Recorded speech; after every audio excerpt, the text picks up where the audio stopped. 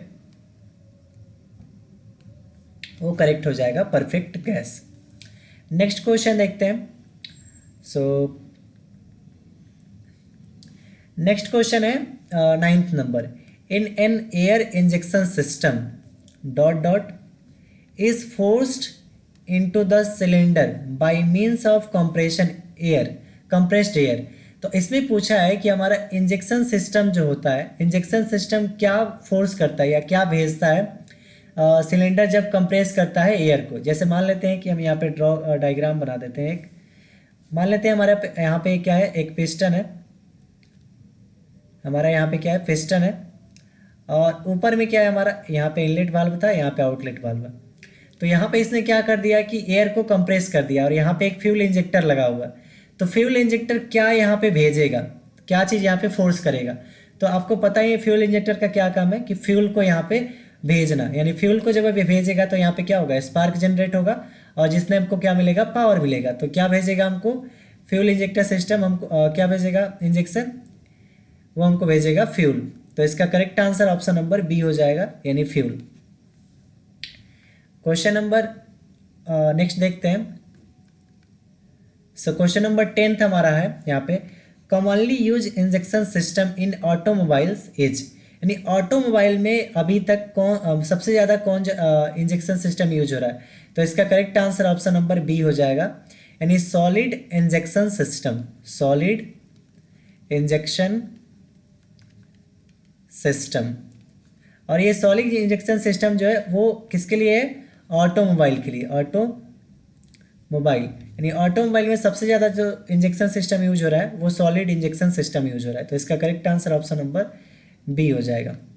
Next question देखते हैं, question number 11। So question number 11 है, in motor cycle the following types of cooling system is used.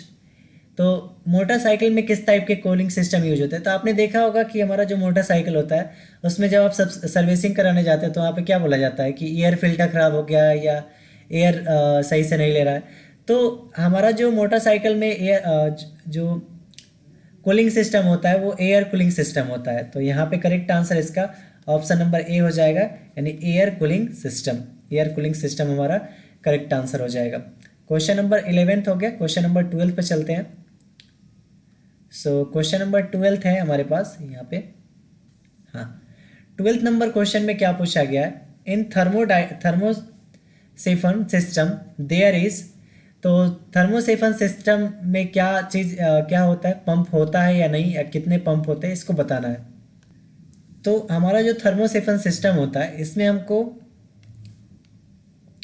Pump की ज़रूरत नहीं पड़ती है, इसमें हमारे पास पंप की ज़रूरत नहीं पड़ती है। तो इसका correct answer option number A हो जाएगा। यानी थर्मोसिफन सिस्टम एक ऐसा सिस्टम है जिसमें कोई भी पंप की ज़रूरत नहीं पड़ती है। तो इसका correct answer option number A हो जाएगा।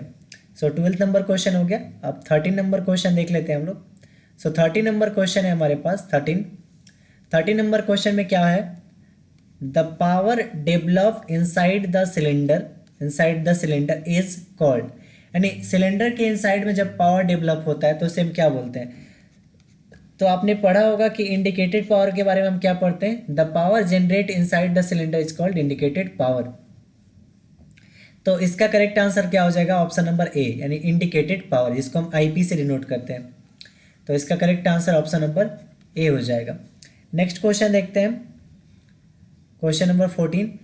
तो क्वेश्चन नंबर 14 में क्या बोला है, the ratio of brake power to indicated power is called dot dot dot और इफिशियंसी। यानी अगर हम रेशियो लेते हैं किसका, इंडिकेटेड पावर और ब्रेक पावर का, तो देखिए यहाँ पे जब आप इंडिकेटेड पावर ब्रेक पावर, यहाँ पे क्या बोला है, the ratio of brake power to indicated power, यानी brake power to indicated power का जब आप रेशियो लेते हैं तो इससे हमको निकलता है मैकेनिकल इफिशियंसी।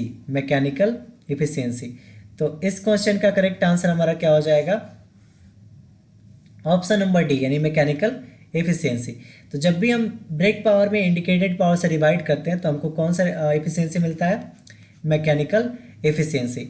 तो इस तरह से हमारा क्वेश्चन नंबर 15 कंप्लीट हुआ, 14 कंप्लीट हुआ। अब नेक्स्ट क्वेश्चन देखते हैं, क्वेश्चन नंबर 15।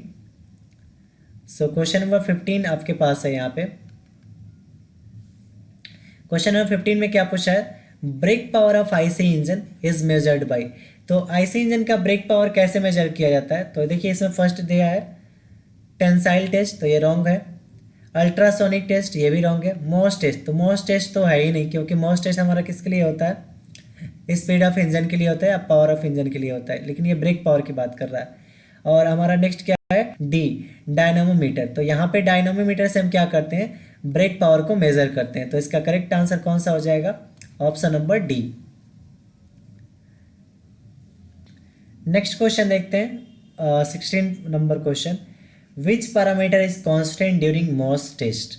यानी मॉस टेस्ट के समय कौन सा पैरामीटर जो इसमें होता है वो कांस्टेंट रहता है। तो आपने पढ़ा होगा कि जब हम मॉस टेस्ट करते हैं तो उसमें हम किसको कांस्टेंट रखते हैं, स्पीड को कांस्टेंट रहते हैं। तो मॉस टेस्ट जब भी आप चेक करते हैं मॉस टेस्ट में, तो हमारा क्या कांस्टेंट रहता है, speed of engine is constant. Speed हमारा क्या रहता है, कांस्टेंट रहता है। तो इसका correct answer option number A हो जाएगा। नेक्स्ट क्वेश्चन देखते हैं, क्वेश्चन नंबर 17।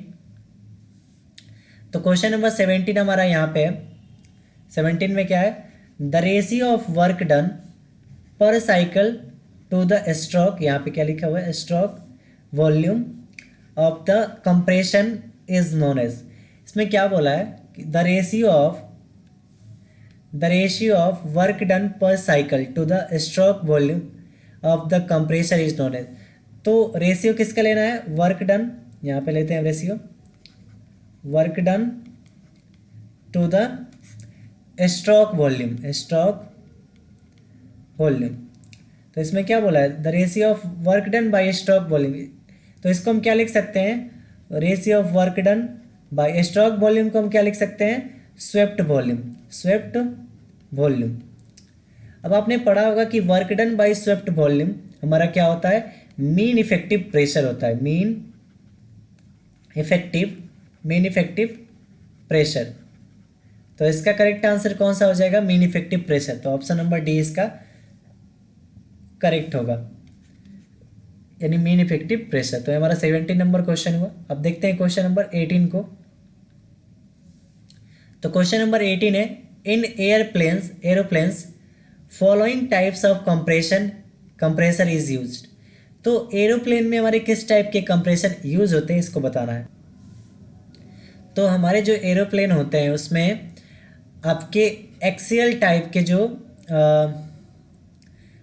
कंप्रेसर होते हैं वो यूज होते हैं। यहाँ पे कौन सा, एक्सियल टाइप के जो कंप्रेसर है वो यूज होते हैं एरोप्लेन में। तो यहाँ पे इसका करेक्ट आंसर कौन सा हो जाएगा, ऑप्शन नंबर बी। अकॉर्डिंग आपका जो एयरक्राफ्ट होते हैं उसमें सेंट्रीफ्यूगल कंप्रेसर भी यूज होते हैं, लेकिन यहाँ पे डायरेक्ट एरोप्लेन की बात किया गया है। तो एरोप्लेन में आपका कौन सा यूज हो गए, एरोप्लेन में आपको एक्सियल फ्लो जो कंप्रेसर है वो यूज होंगे, axial flow compressor, axial flow compressor आपको यूज होंगे एरोप्लेन में। नेक्स्ट क्वेश्चन देखते हैं, क्वेश्चन नंबर 19 हमारा। तो क्वेश्चन नंबर 19 में क्या पूछा है कि COP of refrigeration refers to, यानी रेफ्रिजरेशन का सीओपी हमको क्या रिफर करता है। तो COP of refrigeration refers coefficient of performance of refrigerator. तो इसका करेक्ट आंसर कौन सा हो जाएगा, coefficient of performance, option number B, coefficient of performance. और कोएफिशिएंट ऑफ परफॉर्मेंस का फॉर्मूला हमारा क्या होता है, तो रेफ्रिजरेशन का क्या होता है, desire effect by work done. तो इसको, इस क्वेश्चन को भी पूछता है आपके ऑब्जेक्टिव क्वेश्चन में, वर्क डन। तो desire effect by work done हमको क्या देता है, कोफिशिएंट ऑफ परफॉर्मेंस। तो इसका correct answer option number B हो जाएगा, क्योंकि ये सीएफई का एक तरह का फुल फॉर्म ही पूछा है, कोफिशिएंट ऑफ परफॉर्मेंस। अब लास्ट क्वेश्चन हम देखते हैं, क्वेश्चन नंबर 20, जो इस ऑब्जेक्टिव क्वेश्चन का है, और नेक्स्ट इसके बाद हम देखेंगे अभी न्यूमेरिकल क्वेश्चन। तो क्वेश्चन है, which of the following is the common application of air standard refrigeration system. क्या पूछा है, which of the following is the common application of air standard refrigeration system. तो हमारा जो एयर स्टैंडर्ड रेफ्रिजरेशन है उसका कॉमन एप्लीकेशन क्या है। तो इसका करेक्ट आंसर जो होगा, इस क्वेश्चन का करेक्ट आंसर जो होगा वो हो जाएगा aircraft air conditioning, aircraft air conditioning. तो इस क्वेश्चन का करेक्ट आंसर क्या हो जाएगा, ऑप्शन नंबर सी। तो इस तरह से हमने ऑल ऑब्जेक्टिव क्वेश्चन कर लिए इस थर्मल इंजीनियरिंग के जो भी क्वेश्चन थे हमारे प्रीवियस ईयर के। अब हम इसके आगे चलते हैं, सब्जेक्टिव क्वेश्चन को देखेंगे, और सब्जेक्टिव क्वेश्चन में जो जितने भी न्यूमेरिकल क्वेश्चन है उसको डायरेक्ट हम यहाँ पे सॉल्व भी करेंगे। तो देखिए हमारा ग्रुप बी में आता है, ग्रुप बी में क्या पूछा है, सभी 5 प्रश्नों के उत्तर दें। इसमें सबसे पहला है डिफाइन आपको क्या क्या चीज़ें करना है। फर्स्ट में पूछा है बायोगैस, तो बायोगैस क्या है उसको डिफाइन करना है। तो बायोगैस एक तरह का क्या है, बायोगैस में आप क्या लिख सकते हैं, बायोगैस एक तरह का total quantity of weight of plant है, एनिमल्स का और पार्टिकल का, यानी एक तरह का हम इसको बोल सकते हैं the total quantity of weight of plant and animals is a particular area of volume is known as biomass. तो बायोमास एक तरह का क्या है, किसी पावर प्लांट का टोटल क्वांटिटी एरिया और वॉल्यूम को हम क्या करते हैं, बायोमास करते हैं। उसके बाद है फ्यूल सेल, तो फ्यूल सेल भी एक तरह का सेल ही होता है। तो हम जस्ट इसमें न्यूमेरिकल ज़्यादा करने वाले हैं, तो डिफिनीशन तो आप अपने से लिख सकते हैं। नेक्स्ट क्वेश्चन देखते हैं, नेक्स्ट क्वेश्चन क्या है हमारे पास, represent auto cycle on PV and TS diagram, write the name of difference process. तो बहुत इंपॉर्टेंट क्वेश्चन है, हमको क्या करना है, ऑटो साइकिल को पीवी और टीएस डायग्राम इसका ड्रॉ करना है, और इसका जितने भी प्रोसेस है उसका नाम भी लिखना है। तो इस क्वेश्चन को हम करेंगे अभी इसी वीडियो हम यहाँ पे बनाते हैं।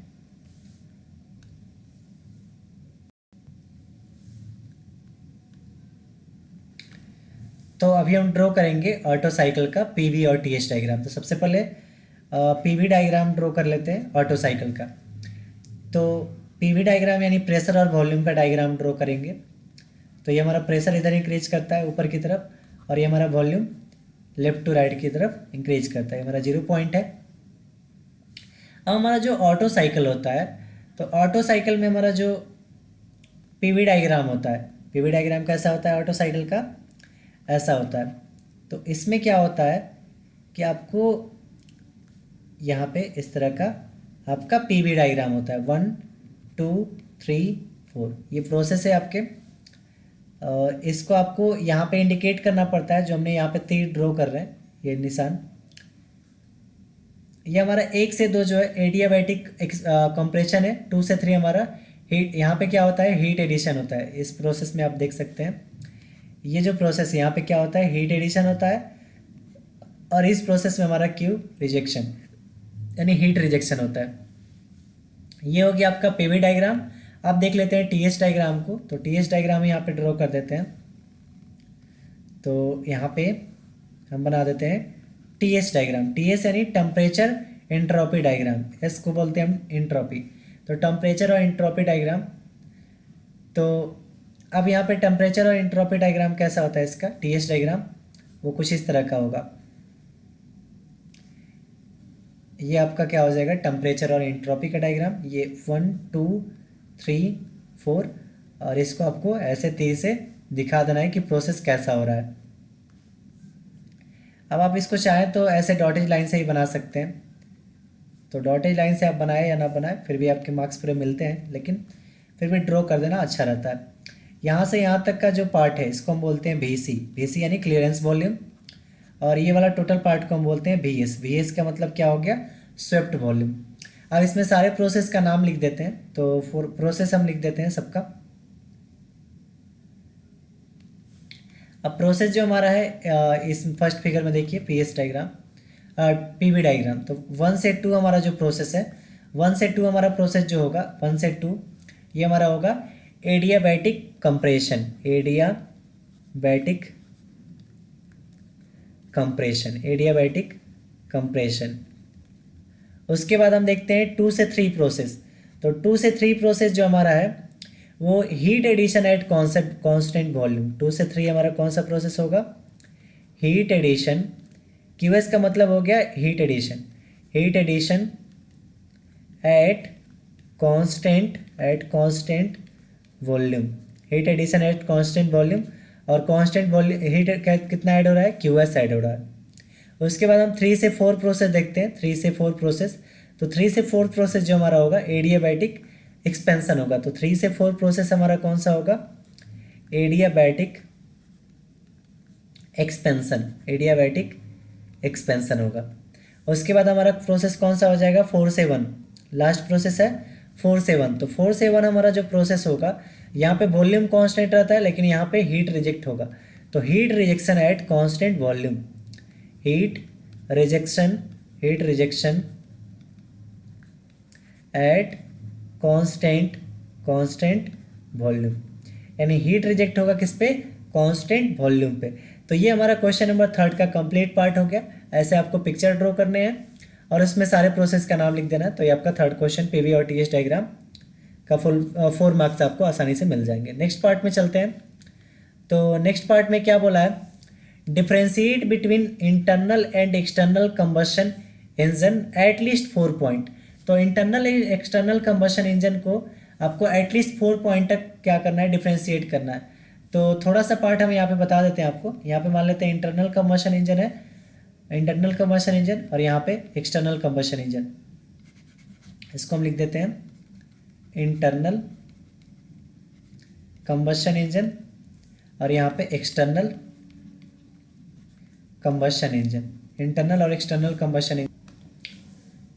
तो हमारा इंटरनल कंबशन और एक्सटर्नल कंबशन में हम डिफ्रेंशिएट करेंगे। तो सबसे पहला जो मेन डिफरेंस है इसमें, इंटरनल कंबशन इंजन में हमारा जो फ्यूल बर्न होता है या फ्यूल जो हमारा जलता है वो सिलेंडर के इंजन अंदर जलता है, यानी इसको क्या बोल सकते हैं, कंबशन, यानी combustion of fuel, combustion of fuel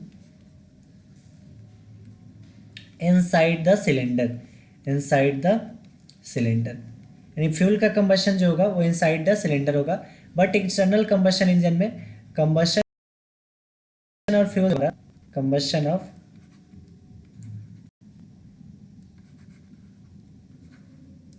just 1 minute. तो यहाँ पे जो कंबशन ऑफ फ्यूल होगा एक्सटर्नल कंबशन इंजन में, combustion of fuel outside the engine, या आउटसाइड द इंजन बोल सकते हैं, आउटसाइड द इंजन। यानी हमारा जो एक्सटर्नल कंबशन इंजन होता है उसमें हमारा फ्यूल का जो बर्निंग होता है वो इंजन के बाहर होता है। जैसे कि हमारा एक तरह का मान लीजिए बॉयलर है, तो इसका जो यहाँ पे फ्यूल बर्न हो रहा है तो वहाँ पे क्या हो रहा है, बाहर ही फ्यूल बर्न हो रहा है, तो इस तरह को क्या बोलेंगे हम, एक्सटर्नल कंबशन इंजन बोलेंगे। नेक्स्ट पार्ट हम देखते हैं। तो नेक्स्ट पार्ट हमारा क्या हो सकता है,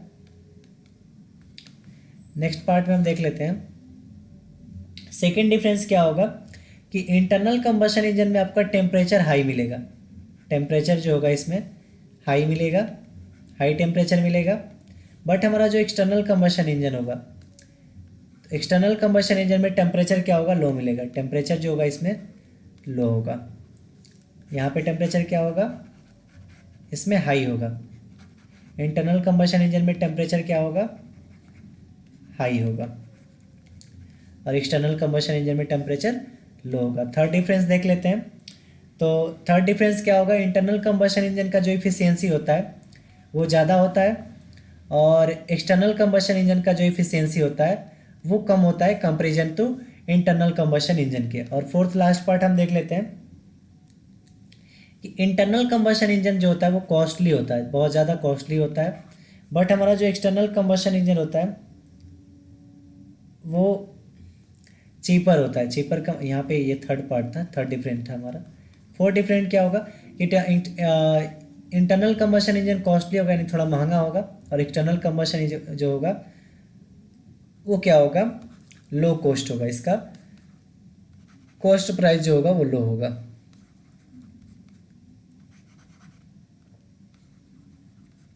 तो ये रहे हमारे difference between internal and external combustion engine के। तो ये हमारे 4 मार्क्स के क्वेश्चन है, तो इसको हमने यहाँ पे डिस्क्राइब कर दिया। अब नेक्स्ट पार्ट हम लोग देखते हैं।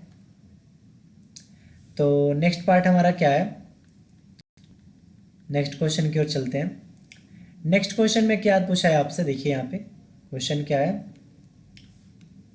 Describe the fuel system of petrol engine in brief. यानी पेट्रोल इंजन में जो फ्यूल सिस्टम है उसको आपको डिस्क्राइब करना है, यानी किस तरह से पेट्रोल इंजन में फ्यूल जाता है, उसका क्या सिस्टम है, कैसे जाता है। तो इन सारे चीज़ों को आपको इस क्वेश्चन में लिखना है। तो ये एक तरह का थ्योरेटिकल चीज़ है, तो आप वहाँ पे इसको पढ़ के आसानी से लिख सकते हैं। फोर्थ क्वेश्चन के बाद इसके नेक्स्ट पार्ट देखते हैं। नेक्स्ट पार्ट में क्या और में पूछा गया, एक्सप्लेन एयर कूलिंग सिस्टम। तो एयर कूलिंग सिस्टम क्या होता है उसके बारे में आपको लिखना है। तो इसको भी आप थ्योरेटिकली समझ सकते हैं और लिख सकते हैं। नेक्स्ट है आपके पास fifth number question. Fifth number question में क्या है, define brake power and frictional power. तो इन दोनों को हम डिफाइन कर देते हैं यहाँ पे। सबसे पहला आपसे क्या पूछा है, पहले इसको हम इरेज कर देते हैं। सबसे पहला आपसे क्या पूछा है, ब्रेक पावर। तो ब्रेक पावर को हम डिनोट करते हैं बीपी से। ब्रेक पावर हमारा क्या होता है, the power develop on shaft, the power develop on shaft, में शाफ्ट पे जो पावर डेवलप किया जाता है, the power develop on shaft is known as brake power. और ब्रेक पावर का फॉर्मूला क्या होता है, 2π/NT बाई 60। अगर 60 इंटू यहाँ पे 1000 अगर हम लिख देते हैं तो किस में चेंज हो जाएगा, किलोवाट में। तो ये फॉर्मूला आपका किसका हो गया, ब्रेक पावर का हो गया, और ब्रेक पावर का डिफिनेशन हो गया। नेक्स्ट हमारा क्या है, फ्रिक्शनल पावर। तो फ्रिक्शनल पावर को हम डिनोट करते हैं एफ से। इसका क्या डिफिनेशन होता है, the difference between indicated power, indicated power का आईपी से डिनोट करते हैं, indicated power to brake power is known as frictional power. तो हमारा इंडिकेटेड पावर और ब्रेक पावर का डिफरेंस जो होता है वो हमारा फ्रिक्शनल पावर होता है। तो यहाँ पे जो फ्रिक्शनल पावर का फॉर्मूला बनेगा F P equal to indicated power I P minus B P, brake power B P. तो ये हमारा बन जाएगा किसका, फ्रिक्शनल पावर का। तो ये हमारा क्वेश्चन नंबर 5 यहाँ पे कंप्लीट हो गया। नेक्स्ट क्वेश्चन देखते हैं, क्वेश्चन नंबर 5 का और वाला पार्ट। तो और वाला पार्ट में क्या पूछा है आपसे, differentiate between brake and indicated thermal efficiency, यानी ब्रेक एट लीस्ट 4 पॉइंट, यानी ब्रेक थर्मल इफिशियंसी और इंडिकेटेड थर्मल इफिशियंसी में आपको डिफरेंशिएट कर। तो इसको अगर आप 4 पॉइंट तक लिख लेते हैं तो आपका ये क्वेश्चन आसानी से सॉल्व हो जाएगा। ये भी तक थ्योरेटिकल क्वेश्चन है। क्वेश्चन नंबर 6 देख लेते हैं, discuss the function of air compressor, यानी एयर कंप्रेशर का क्या फंक्शन है वो आपको डिस्कस करना है और इसके एक्सप्लेनेशन को लिखना है।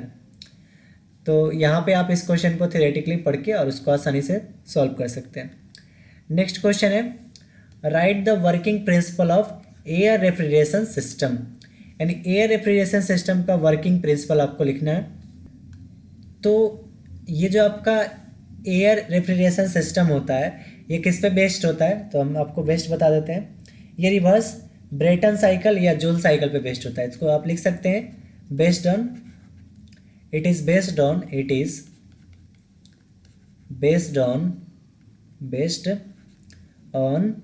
Joule cycle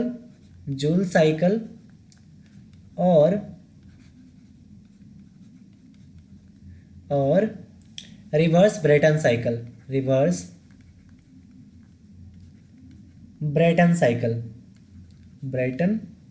cycle.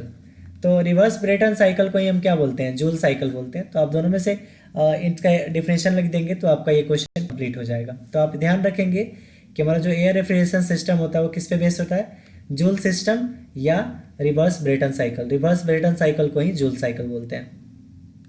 चलिए नेक्स्ट क्वेश्चन देखते हैं। तो ग्रुप सी का क्वेश्चन आ चुका है। तो ग्रुप सी में देखिए क्या है, draw the net sketch of IC engine indicating component parts, also right the materials used for each of this part. तो आपको सबसे पहले क्या करना है कि आईसी इंजन का एक नेट डायग्राम बनाना है और उसमें उसके जो जो पार्ट है आपको इंडिकेट करना है। तो हम आपको एक छोटा सा पार्ट बना देते हैं और कुछ उसमें नाम आपको यहाँ पे ड्रॉ करके दिखा देते हैं।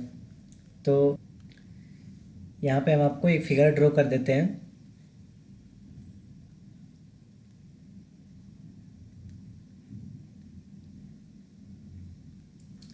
ये हमारा इनलेट वाल्व है और यहाँ पे आपका स्पार्क प्लग लगा होगा, स्पार्क प्लग या फ्यूल इंजेक्टर लगा होगा।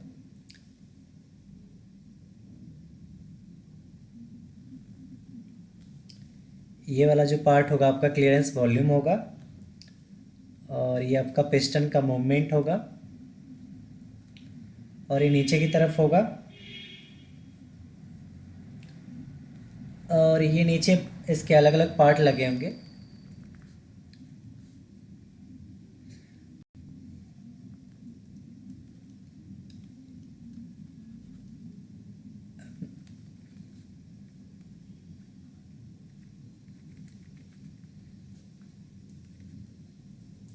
ओके ये आपका ड्रॉ हो चुका है नेट स्केच, एक तरह का छोटा सा हमने नेट स्केच ड्रॉ किया है।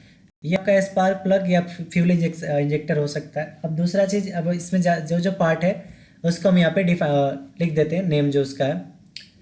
तो सबसे पहला जो पार्ट है यहाँ पे, ये हमारा कौन सा पार्ट है, ये हमारा इनलेट वाल्व है जिसको IB से डिनोट करते हैं, इनलेट वाल्व। और ये वाला पार्ट जो हमारा है आउटलेट एग्जॉस्ट वाल्व है, इसको हम EB से डिनोट करते हैं, एग्जॉस्ट वाल्व। और ये हमारा क्या लगा हुआ है यहाँ पे, स्पार्क प्लग लगा है, स्पार्क प्लग बोल सकते हैं, स्पार्क, ये क्या है हमारा स्पार्क प्लग है। मान लेते हैं कि हमारा कौन सा इंजन है, स्पार्क इग्निशन इंजन है या CI इंजन है, फ्यूल इंजेक्टर इसको बोल देते हैं। फ्यूल CI इंजन है तो फ्यूल इंजेक्टर लगा हुआ है, फ्यूल इंजेक्टर, ठीक है। उसके बाद ये क्या है आपका पिस्टन, ये ऊपर वाला जो पार्ट है ये वाला, ये जो आपका पार्ट दिख रहा है इसको हम बोलते हैं क्लियरेंस वॉल्यूम, इसको हम क्या बोलते हैं, क्लियरेंस वॉल्यूम। क्लियरेंस वॉल्यूम को हम किससे डिनोट करते हैं? BC से। और उसके बाद ये हमारा ऊपर वाला जो पार्ट है इसको बोलते हैं सिलेंडर हेड। सिलेंडर हेड, ये हमारा क्या कौन सा पार्ट है? Cylinder head. उसके बाद से हमारा क्या है, ये हमारा ऊपर वाला जो है, ऊपर वाला पार्ट है, इसको हम बोलते हैं BDC। BDC क्या? BDC का मतलब होता है बॉटम डेड सेंटर। और नीचे वाले पार्ट को हम क्या बोलते हैं? TDC। TDC का मतलब होता है टॉप डेड सेंटर। एक मिनट, ऊपर वाले को हम बोलते हैं TDC यानी टॉप डेड सेंटर, और नीचे वाले को हम बोलते हैं BDC यानी बॉटम डेड सेंटर। तो ऊपर वाला हमारा टॉपेस्ट पार्ट होता है इसलिए इसको टॉप डेड सेंटर, और नीचे वाला पार्ट लोएस्ट पार्ट होता है इसलिए इसको बॉटम डेड सेंटर बोलते हैं। अब यहाँ से आपका क्या होता है? क्रैंक शाफ्ट जुड़ा रहता है और यहाँ पे आपका शाफ्ट लगा होता है जो इस पे मूव करता रहता है। उसके बाद अब आप देखेंगे कि हमारा जो डिस्टेंस होता है बॉटम डेड सेंटर से टॉप डेड सेंटर के बीच के, उसको हम बोलते हैं स्ट्रोक। उसको हम क्या बोलते हैं? स्ट्रोक। और भी इसमें कई सारे पार्ट हैं जो कि आप अपने बुक में देख के बना सकते हैं। तो ये बेसिकली पार्ट जो है जो इम्पोर्टेंट है और आपको इसको ध्यान में रखना है। तो इस तरह से ये क्वेश्चन हमारा कंप्लीट होता है। इसमें जो जो पार्ट है उसका कंपोजिशन भी आपको लिखना है कि कौन कौन से कंपोजिशन से बने हुए हैं, यानी हेड जो है वो किस एलिमेंट से बना हुआ है। अब नेक्स्ट क्वेश्चन हम लोग देखते हैं इसका और वाला पार्ट। तो और वाला पार्ट हमारे पास क्या है? Find air standard efficiency of diesel engine having compression ratio of 14 and which cut off take place 5.5% of stroke. तो इस क्वेश्चन को हम देखेंगे और इसमें डिफाइन करेंगे इसका सारा, हम इसमें न्यूमेरिकल कैसे इसको सॉल्व करना है इसके सारे पार्ट हम बताते हैं। तो इसके लिए जो जो क्वेश्चन में हमारे पास गिवन है उसको देखते हैं। तो सबसे पहला पार्ट हमको क्या गिवन है यहाँ पे कि air standard efficiency of diesel cycle. तो हमको क्या दिया गया है? एक तरह का डीजल साइकिल है। ये हमारा क्या है? डीजल साइकिल है, डीजल इंजन है। कौन सा इंजन है? डीजल इंजन है। हैविंग कंप्रेशन रेशियो 14 यानी कंप्रेशन रेशियो, तो यहाँ पे कंप्रेशन रेशियो कितना दिया है? 14। तो कंप्रेशन रेशियो को हम यहाँ पे नोट कर देते हैं। कंप्रेशन रेशियो को किससे डिनोट करते हैं? स्मॉल r से डिनोट करते हैं। तो हम यहाँ पे कंप्रेशन रेशियो को किससे डिनोट करेंगे? स्मॉल r से। तो स्मॉल r का वैल्यू हमको कितना दे रखा है? 14। यानी ये कंप्रेशन रेशियो आपको कितना दे रखा है? 14। Which cut off takes place, यानी cut off fuel cut off जो आपका है, फ्यूल कट ऑफ जो आपका है वो कितना दे रखा है? 5.5% ऑफ स्ट्रोक। अब हम यहाँ पे सबसे पहले क्या निकालेंगे? प्रेशर रेशियो निकालेंगे। तो उसको कैसे निकालते हैं? Volume ratio. तो उसको हम कैसे निकालेंगे? सबसे पहले देखिए fuel cut off takes place 5.5% है। तो इसमें एक फॉर्मूला होता है, फ्यूल कट ऑफ जब दिया हो तो V3 minus V2 into equal to x/100 of VS। VS हमारा क्या है? Swept volume. तो यहाँ पे लिख सकते हैं V3 minus V2 equal to x हमारा क्या है? Fuel cut off. Fuel cut of कितना है? 5.5। तो ये 5.5 अपॉन 100 इंटू यहाँ पे VS का मतलब होता है स्वेप्ट वॉल्यूम। तो स्वेप्ट वॉल्यूम को हम लिखते हैं V1 माइनस V2। यहाँ पे आप देख सकते हैं कि ये जो हमारा R है, R हमारा क्या है? 14 दे रखा है। तो R को हम चाहे तो लिख सकते हैं V1 बाई V2। R हमारा क्या है? V1 by V2। तो हमारा R क्या होता है? कंप्रेशन रेशियो, जिसको हम बोलते हैं clearance volume to the total value to the clearance volume. ये हमारा क्या देता है? कंप्रेशन रेशियो देता है इक्वल टू 14। तो यहाँ से हम चाहें तो V1 इक्वल टू क्या लिख सकते हैं? 14 इंटू ये V2 उधर चला जाएगा तो 14 इंटू V2। अब यहाँ पे V1 इक्वल टू क्या आ गया? 14 इंटू V2। तो इस V1 की जगह पे रख देंगे 14 इंटू V2। तो V3 minus V2 equal to 5.5 में 100 से डिवाइड करेंगे तो 0.055 इंटू यहाँ पे V1 है। तो इस V1 की जगह पे हम क्या रखेंगे? ये 14 V2। तो V1 की जगह पे 14 V2 माइनस V2। तो ये क्या बनेगा आपका? V3 minus V2 equal to 0.055 into 14 V2 में से ये 13 V2 जाएगा तो V2 जाएगा तो कितना बचेगा? 13 V2। अब ये जो V2 है, यहाँ पे जो V2 है इधर आके क्या हो जाएगा? सब में डिवाइड। तो V3 बाई यहाँ पे V2 माइनस ये V2 बाई ये V2 इधर आके डिवाइड हो रहा है सब में। इक्वल टू क्या बच जाएगा यहाँ पे 0.055 इंटू 13। तो 0.055 में 13 से मल्टीप्लाई करेंगे तो हमको कितना मिलेगा, हमको यहाँ पे मिलेगा, इसको कैलकुलेटर से सॉल्व कर लेंगे,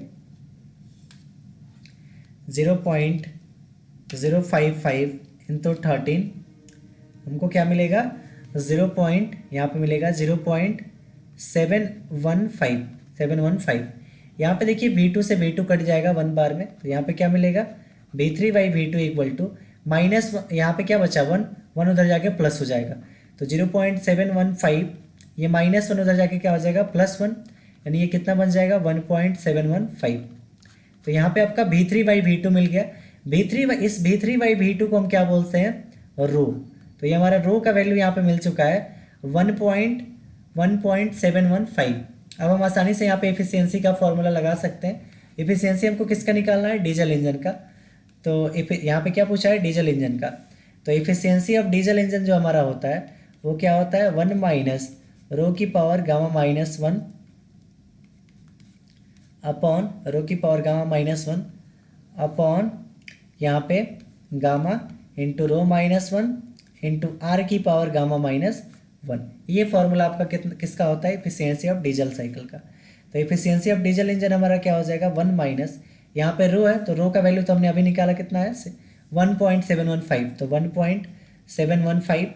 अब देखिए for find the air standard की बात कर रहा है, तो फॉर एयर के लिए हमारा जो गामा का वैल्यू होता है 1.4 होता है।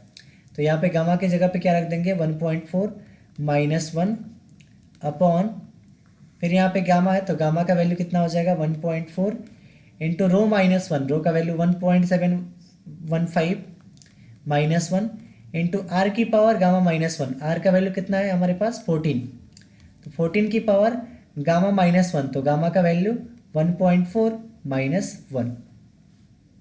इसको जब हम कैलकुलेटर में रख के सॉल्व करेंगे तो इसको कैलकुलेटर में सॉल्व करने पर कितना आंसर आएगा आपका, इसको देख लेते हैं। तो इसको सॉल्व करने पे हमको क्या मिलेगा, एफिशिएंसी 60.8%। देखिए यहाँ पे जो आंसर आएगा वो कितना आएगा 0.608 समथिंग कुछ आएगा। तो परसेंटेज में चेंज करने के लिए हम 100% से मल्टीप्लाई करेंगे, तो ये आपका कितना मिलेगा 60.8%। तो इस क्वेश्चन का करेक्ट आंसर जो हमारा सोल्यूशन होगा, इस तरह से आप इसको प्रोवाइड कर सकते हैं। तो एफिशिएंसी ऑफ डीजल साइकिल जो होगा वो कितना हो गया 60.8%। तो ये हमारा क्वेश्चन नंबर कौन सा, कितना नंबर क्वेश्चन था, और पार्ट था हमारा इस क्वेश्चन का, तो और पार्ट ये कंप्लीट हो गया। नेक्स्ट क्वेश्चन हम लोग देखते हैं 8 नंबर क्वेश्चन। तो 8 नंबर क्वेश्चन में क्या पूछा है, give the comparison between 2 stroke and 4 stroke engine up to 6 point. यानी 2 स्ट्रोक और 4 स्ट्रोक इंजन में आपको कंपैरिजन देना है 6 पॉइंट तक, तो 6 पॉइंट तक कंपैरिजन आपको देना है इस क्वेश्चन में।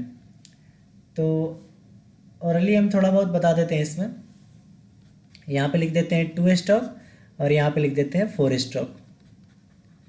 2 स्ट्रोक और 4 स्ट्रोक में आपको क्या बताना है, कंपैरिजन करना है। तो कंपैरिजन हम देख लेते हैं क्या कंपैरिजन है हमारे पास।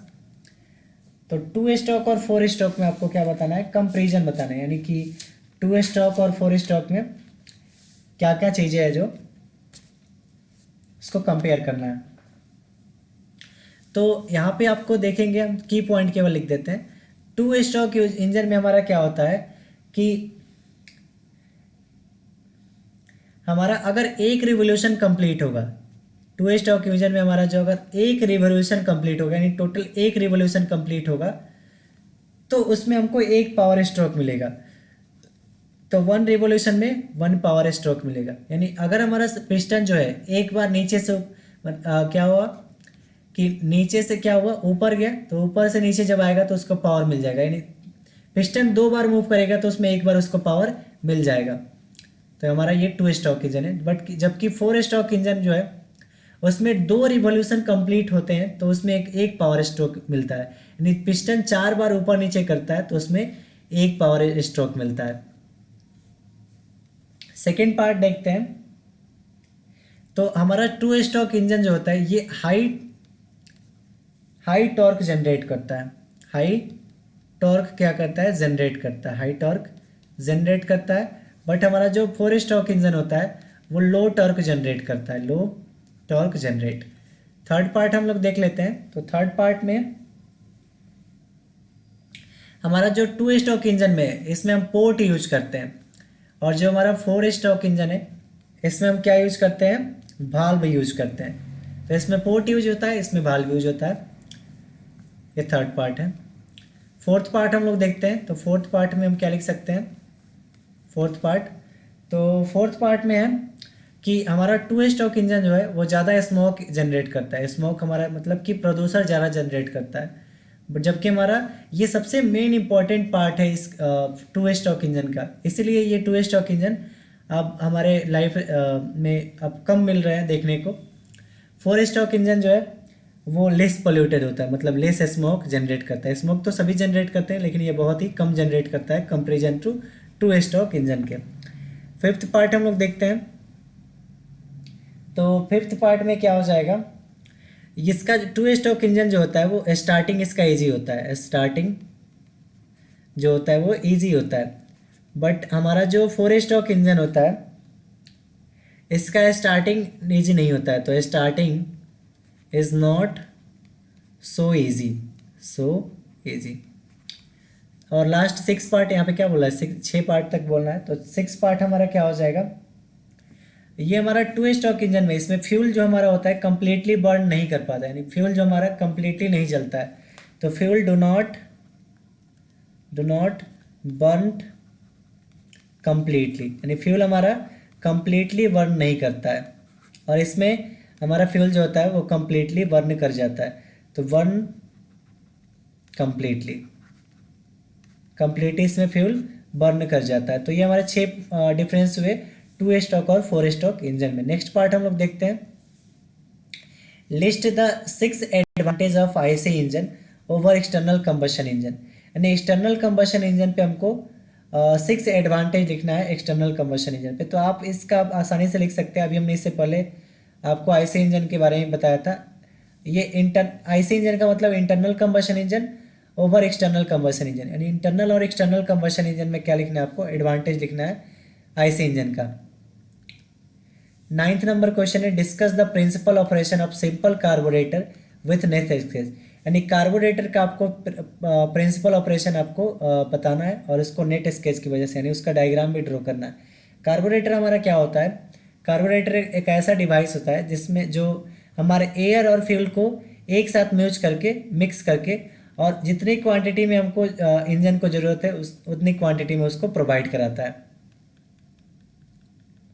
नेक्स्ट पार्ट हम लोग देखते हैं, तो इसका और पार्ट हमको क्या दे रखा है, और पार्ट में दिया है explain water cooling system with thermosiphon method of circulation. यानी वाटर कूलिंग सिस्टम बताना है थर्मोसिफन मेथड से। नेक्स्ट हमारा क्वेश्चन है जो न्यूमेरिकल क्वेश्चन है, तो इस क्वेश्चन को हम लोग यहाँ पे डिस्कस करेंगे। क्वेश्चन क्या है, a gas engine has piston diameter of 100 mm, length of stroke is 300 mm and mean effective pressure is 5 bar. Mean effective pressure 5 bar. The engine makes 100 explosion per minute. Determine the mechanical efficiency of the engine if its brake power is 5 kilowatt. तो सबसे पहले हमको mechanical efficiency निकालने के लिए break power दे रखा है, तो मैकेनिकल इफिशियंसी का फॉर्मूला हमारा क्या होता है, यहाँ पे हमारा मैकेनिकल इफिशियंसी का फॉर्मूला क्या होता है, brake power by indicated power. तो ब्रेक पावर तो हमको दे रखा है, इंडिकेटेड पावर नहीं दे रखा है, तो इंडिकेटेड पावर निकालेंगे। तो सबसे पहले जो जो चीज़ें हैं उससे हम डाटा लिख लेते हैं। तो पहला डाटा हमको क्या दे रखा है, डायमीटर 100 mm। तो डायमीटर 100 mm का मतलब क्या हुआ, 100 mm को मीटर में चेंज करेंगे तो 0. ये कितना हो जाएगा हमारा 0.1 मीटर डायमीटर हो गया। Length of stroke 300 mm। तो लेंथ ऑफ स्ट्रोक को हम एल से डिनोट करते हैं, ये 300 mm है, इसका मतलब 0.3 मीटर है। उसके बाद दिया है and mean effective pressure 5 bar. तो मीन इफेक्टिव प्रेशर को हम पीएफ से डिनोट करते हैं, पीएम से, और ये कितना दे रखा है 5 बार, तो 5 bar. The engine max 100 explosion per minute, यानी एन का वैल्यू दे रखा है 100। एन हमारा क्या होता है, number of explosion per minute. उसके बाद से पूछा डिटरमाइन मैकेनिकल एफिशिएंसी, तो इतना चीज़ें दे रखी है। और इसमें यहाँ पे एक चीज़ देखिए, जब हम क्वेश्चन स्टार्टिंग किया हुआ है तो यहाँ पे ए पार्ट बोला। ए का मतलब क्या है कि ये जो गैस इंजन है इसमें एक ही सिलेंडर है, तो एक सिलेंडर इंजन है, यानी के का वैल्यू हमारा कितना हो जाएगा 1। तो यहाँ पे के हमारा जो होगा 1 हो जाएगा।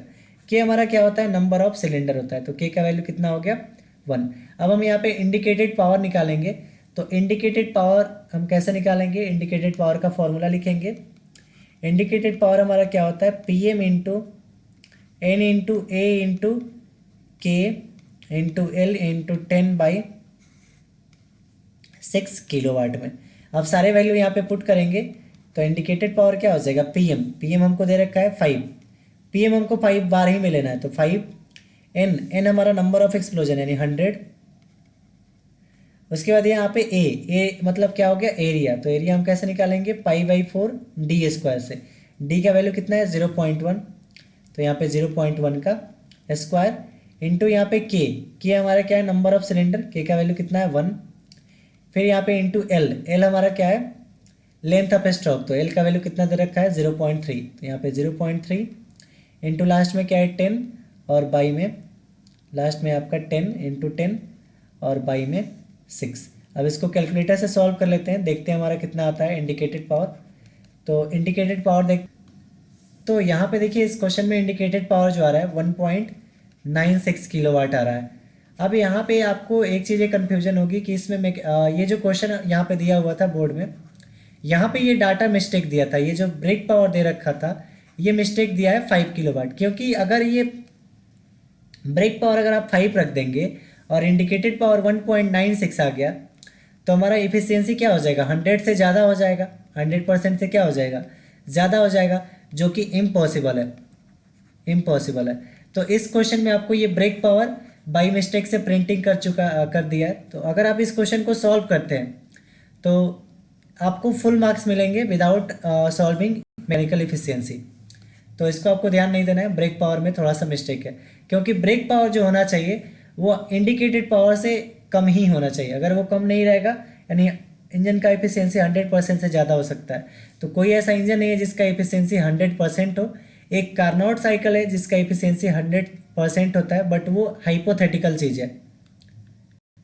अब हम नेक्स्ट की तरफ चलते हैं।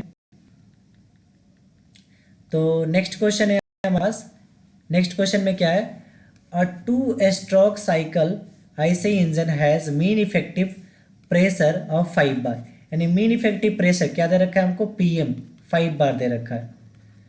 The speed of engine is 900 RPM, तो स्पीड ऑफ इंजन यानी N का वैल्यू दे रखा है, कैपिटल N का, स्पीड ऑफ इंजन को कैपिटल N से डिनोट करते हैं, 900 RPM दे रखा है।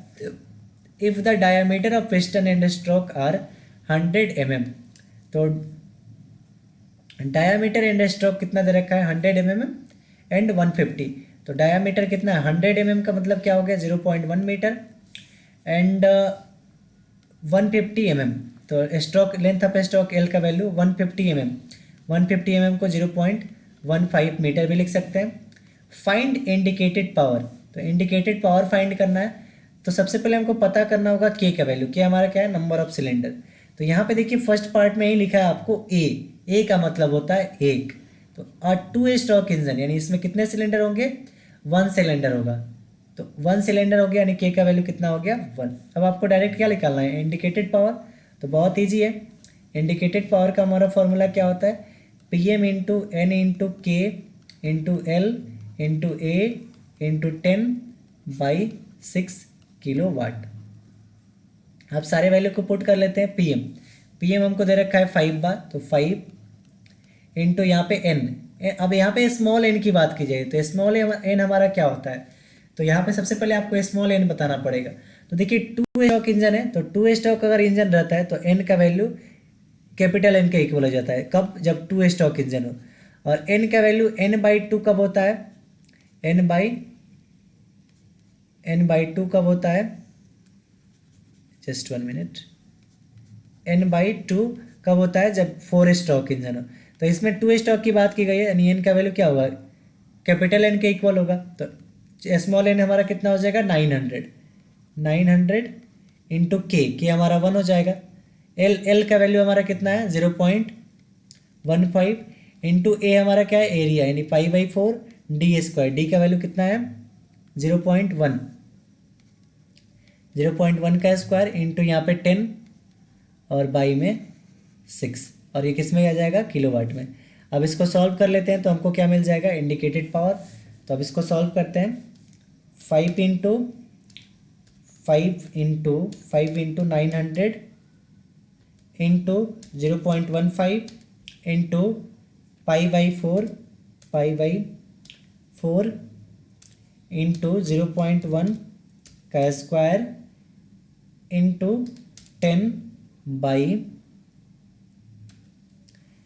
आपका क्या आ जाएगा यहाँ पे 6। जब इसको सॉल्व कर रहे हैं तो हमको जो यहाँ पे इंडिकेटेड पावर मिल रहा है वो कितना आ रहा है, 8.835 किलो वाट। तो यहाँ से आप इस तरह से क्या निकाल सकते हैं, इसका इंडिकेटेड पावर निकाल सकते हैं। और ये क्वेश्चन 6 मार्क्स में आपसे पूछा हुआ है। तो जैसे आप न्यूमेरिकल जितना क्वेश्चन बनाएंगे आपको फुल मार्क्स मिलेंगे। तो ये आपका क्वेश्चन कंप्लीट होगा। लास्ट हमारा 11 नंबर क्वेश्चन है। तो 11 नंबर क्वेश्चन में क्या दिया है, तो 11 नंबर क्वेश्चन को हम यहाँ पे देख लेते हैं। 11 नंबर क्वेश्चन में दिया है, explain construction and working principle of single state reciprocating air compression. यानी single state reciprocating air compression, उसका एक स्केच डायग्राम बना देते हैं आपको ताकि आपको कुछ आइडिया हो जाए। तो सिंगल स्टेट एयर कंप्रेशन जो आपका है ये कुछ इस तरह का होता है। और यहाँ पे आपका ये पिस्टन लगा होता है और पिस्टन मूव करता रहता है। पिस्टन में क्या होता है, मूवमेंट होता है। यहाँ से आपका एयर एंट्री करता रहता है। और एयर कंप्रेसर का क्या काम होता है, एयर कंप्रेसर का काम होता है कि एयर को कंप्रेस करके आपको यूजफुल वर्क में यूजफुल काम के लिए कन्वर्ट कर देना। क्योंकि आजकल आप देखते हैं एयर कंप्रेसर से बहुत सारी चीज़ें की जाती है, तो ये बहुत इंपॉर्टेंट चीज़ है। तो आप इसको आसानी से देख लेंगे। और इसका सारे type, single stage reciprocating compressor, हो सकता है इस बार आपको मल्टी स्टेज रेसिप्रोकेटिंग कंप्रेसर के बारे में पूछ दे तो आप उसका रिवीजन कर लेंगे। तो ये आपका रहा question number 11th। Question number 11th, अच्छा एक मिनट, इसमें क्वेश्चन नंबर 11th का आपका और वाला पार्ट नहीं है। तो इस वीडियो में क्वेश्चन नंबर 11th का जो पार्ट है वो सेकेंड पार्ट इसमें नहीं है। शायद इस वीडियो में PDF जो है मिसप्रिंट हो गया। तो कोई दिक्कत नहीं है, हमने सारे पार्ट आपको यहाँ पे कम्प्लीटली सॉल्व करा दिए हैं। इससे रिलेटेड जो भी आपको डाउट हो आप कमेंट बॉक्स में बताएं। और नेक्स्ट वीडियो आपको फ्लूइड मैकेनिक्स, ये तो थर्मल का था हमारा, थर्मल इंजीनियरिंग फर्स्ट का, diploma 3rd semester mechanical 3rd same का। नेक्स्ट वीडियो आपको फ्लूइड मैकेनिक्स का मैकेनिकल 3rd सेमेस्टर का प्रोवाइड किया जाएगा, जो कि उसमें सारे न्यूमेरिकल एंड ऑब्जेक्टिव का डिस्कशन करेंगे हम उसमें। तो अगर आपको ये वीडियो पसंद आ रही हो तो वीडियो को अधिक से अधिक शेयर करें, क्योंकि वीडियो बनाने में बहुत ही मेहनत लगती है। और हम भी एक तरह के स्टूडेंट ही है, तो आप इस वीडियो को शेयर करें ताकि अधिक से अधिक लोगों तक पहुंच सके। चैप्टर है या जितने भी हमारे न्यूमेरिकल क्वेश्चन है, जितने भी टाइप के न्यूमेरिकल क्वेश्चन पूछे जाते हैं, उसके लिए हमने सेपरेट हमने अपने चैनल पे प्लेलिस्ट बनाया हुआ है, जहाँ पे आपको थर्मल इंजीनियरिंग से और फ्लूइड मैकेनिक्स से रिलेटेड सारे न्यूमेरिकल टाइप्स के क्वेश्चन कराए गए हैं। तो आप वहाँ पे विजिट करें और उस क्वेश्चन को जाकर देखें ताकि आपके एग्ज़ाम के लिए काफ़ी हेल्पफुल हो। सो मिलते हैं एक नए वीडियो में, तब तक के लिए goodbye, thank you and take care.